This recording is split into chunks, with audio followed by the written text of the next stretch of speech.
የአፍሪካ ረዥሙና አደገኛው የባቡር መስመር ነው። ባቡሩ የሰሃራ በረሃን ለሁለት እየከፈለ ይሄዳል። የውበት መለኪያ ውፍረት የሆነበት፣ ሴት ልጆች በግዴታ ከአቅማቸው በላይ እንዲመገቡ የሚገደዱበት እና ዛሬም ጥቁሮች በባርነት የሚሸጡበት የጥቁሮች አገር ነው። ይህ ባላቸውን የፈቱ ሴቶች ገበያ ነው። ያኛው ደግሞ ባሏን የፈታች ሴት የደገሰችው ድግስ። እንኳን ወደ ሰሜን ምዕራብ አፍሪካዊቱ ሀገር ሞሪታኒያ በደህና መጡ።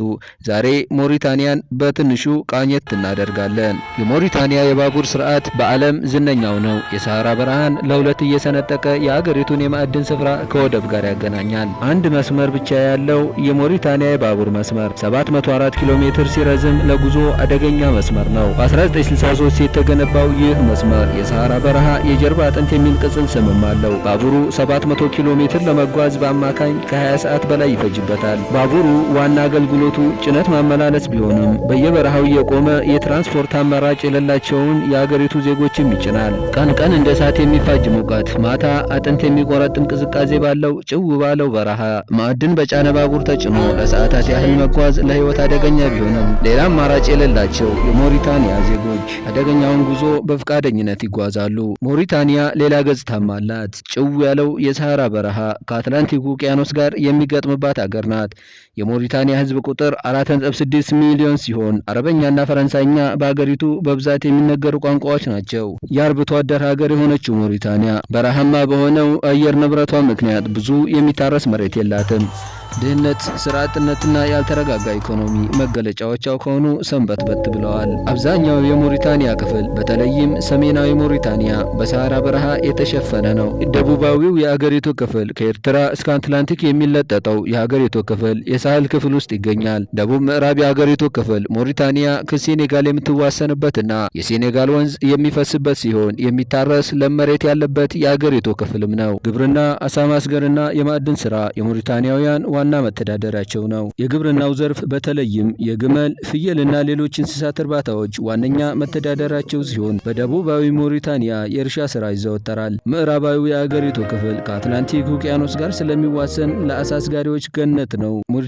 ሞሪታኒያውያን አሳ ከሚያሰግሩባቸው የውቅያኖስ ዳርቻዎች አንዱ ሲሆን እንደ አሳ ገበያ ማዕከልም ያገለግላል። በሞሪታኒያ አሳ የሚሰገረውም የሚጓዘውም ሆነ አያያዙ በባህላዊ መንገድ ነው። የሚገርመው ደግሞ አብዛኛዎቹ አሳ አስጋሪዎች ሴኔጋላውያን መሆናቸው ነው። እዚህ የሚሰሙ መረጃዎች ሁሉ የሚያስገርሙ ናቸው። በሞሪታኒያ አንዲት ሴት ውበቷ የሚጨምረው ውፍረቷ ሲጨምር ነው። ሴትን ልጅ ቆንጆና በወንዶች ሁሉ ተፈላጊ የሚያደርጋት ዋናው መስፈርት ውፍረቷ ነው። እናት ልጇ በደንብ ወፍራ ቁንጅናዋ ጨምሮ ጥሩ ትዳር መስርታ እንድትኖር በማሰብ ከ5 ዓመቷ ጀምሮ ከመጠን በላይ የሆነ ምግብ እንድትመገብ ታስገድዳታለች። በሞሪታኒያ በግዴታ ልጇን መመገብ እናት ለልጇ የወደፊት እጣ ፈንታ ማማር የምታበረክተው ትልቁ አስተዋጽኦ ነው። እንደ ምሳሌም እስኪ የአንዲትን የሞሪታኒያ ሕፃን የአንድ ቀን ያመጋገብ እንመልከት። መጀመሪያ የሚዘጋጀው ቁርስ ነው። በቅድሚያ ስኳር የገባበት የግመል ወተት ትጠጣለች። እረፍት አያስፈልግም። ከዛም ገንፎ ትጨምርበታለች። በደንብ የታሸ ዱቄት በእጇ እየጨበጠች ታሰልስበታለች። አንዲት ወጣት ይህን እያከታተለች ቢያንስ ለ2 ሰዓት ያህል ቁርሷን ትመገባለች። ይህን አላደርግም አሻፈረኝ ያለች ሕፃን በመጀመሪያ ከጓደኞቿ ጋር መገናኘት ትከለከላለች። በእንቢታዋ ከቀጠለች ደግሞ እጇ ታስሮ በግዴታ እንድትመገብ ትገደዳለች። ይህ ባህል ታዲያ አብዛኛዎቹ ህጻናት ሴቶች ለአጭር ጊዜ እንዲታመሙ እንዲሁም በረጅም ጊዜ ለዘላቂ ህመም እንዲዳረጉ መንስኤ ይሆናል። ሆኖም አርብቶ አደር እና ዘላን በሆኑት የሞሪታኒያ ዜጎች ዘንድ ቀጭን የሆነች ሴት ትዳር መርታ አይኗን በአይኗ የማየትና ቤተሰብ የመመስረት እድል አታገኝምና በዚህ ስርዓት የማለፍ ግድ ይላታል። የምትመለከቷት እህታችን 4 ጊዜ አግብታ የፈታች ሲሆን ይህ አራተኛውን ትዳር በተሳካ ሁኔታ ፈታ ነፃነቷን ስላገኘች የደገሰችው ድግስ ነው። ይህችኛው እህታችን ግን ፍቺ አትወድም። ገና 2 ባል ብቻ ነው የፈታችው። አፍሪካ ነውና ትክክለኛውን ቁጥር ማግኘት ባይቻልም 50 ከመቶ የሞሪታኒያ ሴቶች አግብተው የፈቱ ናቸው ይላል በቅርቡ የወጣ አንድ ስታቲስቲክስ። ይህ እየሆነ የሚገኘው በሃይማኖታዊ ስነ ስርዓት በምትተዳደረው ሞሪታኒያ መሆኑ ሳያስገርመን አይቀርም። በሞሪታኒያ ሴቶች የሚቀርቡ የፍቺ ምክንያቶች አጃኢብ የሚያሰኙ ናቸው። በሞሪታኒያ የሞራል ህግ አንዲት ሴት ባሏ ጮክ ብሎ ከተቆጣት ወይም ከሰደባት ፍቺ መፈጸም መብት አላት። ለምሳሌ ይህችኛይቱ ሴት ሁለተኛ ባሏን የፈታችበት ምክንያት ባሏ ጮክ ብሎ ስለተናገራት ነው። በሞሪታኒያ አግብታ የፈታች ሴት እንደ ሌላው ዓለም የሰዎች ጣት መጠቋቆሚያ አትሆንም።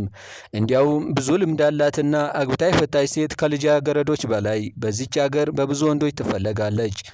ነገር ግን በወንዶቹ ሲሆን ተቃራኒው ነው።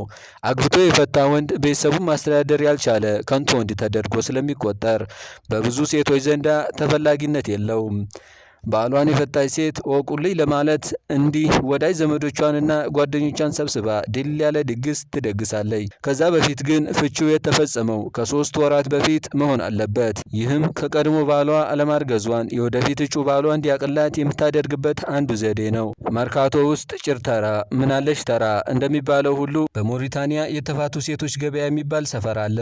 ከባላቸው የተፋቱ ሴቶች በትዳራቸው ወቅት ያፈሩትን ዋጋ የሚያወጣ ዕቃ ሰብስበው በመሄድ ለሽያጭ የሚያቀርቡበት ገበያ ነው። ፍቺ ትርፍ ባይኖረውም የሞሪታንያ ሴቶች ግን ከእያንዳንዱ ፍች እንዴት መጠቀም እንዳለባቸው ጠንቅቀው ያውቃሉ።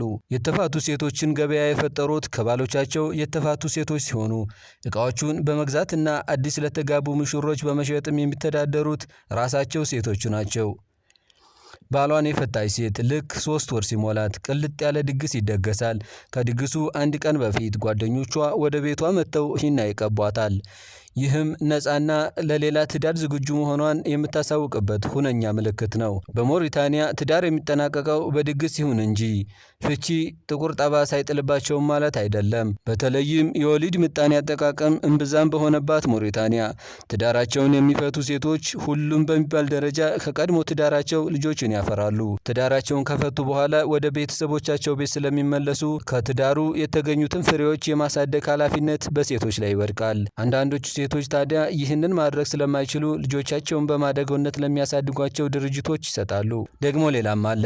ሞሪታንያ ጥቁሮች በባርነት የሚሸጡባት የጥቁሮች ሀገር ናት። ዓለም ላይ ባርነትን በሕግ ለመከልከል የመጨረሻዋ ሀገር ሞሪታንያ ናት። በ1981 ባርነትን በሕግ ብታግድም እስከ 2007 ዓ.ም ድረስ ባሪያ ሲነግድ የተገኘን ሰው በወንጀል የሚያስጠይቅ ሕግ አልነበራትም። በ2018 የወጣው የወርልድ ስሌቨሪ ኢንዴክስ እንደሚያሳየው 4 ከመቶ ዜጎች በባርነት ቀንበር ስር ይማቅቃሉ። በሞሪታንያ ባርነት በወረቀት ቢከለከልም በተግባር ግን ዛሬም ጥቁሮች በባርነት ይሸጣሉ። ነገሩን ይበልጥ አስገራሚ የሚያደርገው ደግሞ በሞሪታንያ የህዝብ ቁጥር አብላጫውን የሚይዙት ራሳቸው ጥቁሮች ናቸው። በተለይም በባርነት የሚገዙት ሀራይቲን የተሰኙት የጥቁር ጎሳዎች ከሞሪታንያ የህዝብ ብዛት 40 በመቶውን ይይዛሉ። በባርነት የሚማቅቁት ሞሪታንያውያን ከባርነት ውጭ ስላለው ዓለም በቂ ግንዛቤ ስለሌላቸው ባሪያ መሆናቸውን እንኳን አያውቁትም። አብዛኛዎቹ ባሪያዎች ከቤተሰብ የተወረሱ ናቸው። አባትና እናት የሆነ ቤት ባሪያ ከነበሩ ከነሱ የሚወለዱ ልጆችም የጌቶቻቸው ልጆች ባሪያ ሆነው ይቀጥላሉ። መሯቸው ከዚህ ባርነት የወጡ ጥቂቶች ነበሩ። ነገር ግን ከጌቶቻቸው ቤት ወጥተው የሚኖሩበት ቤትም ሆነ የሚመገቡት ምግብ ስለሌላቸው ወደ ጌቶቻቸው ተመልሰው ለመግባት ይገደዳሉ። ሞሪታንያ ዜጎቿ በባርነት የሚገዙባት ነገር ግን ስለ ባርነት ማውራት ወንጀል የሆነባት ሀገር ናት። በሞሪታንያ በባርነት የተያዙ ሰዎች ስለመኖራቸው ማውራትና ከባርነት ነፃ ለማውጣት የሚታገሉ ዜጎችን መርዳት ከመንግስት ጋር አጋጭቶ ዘብጥያ ያስወረውራል። እውነታውን ለመዘገብ የሄዱ የውጭ ሀገር ጋዜጠኞችም ካሜራቸውን ተነጥቀው ከሀገሪቱ ይባረራሉ።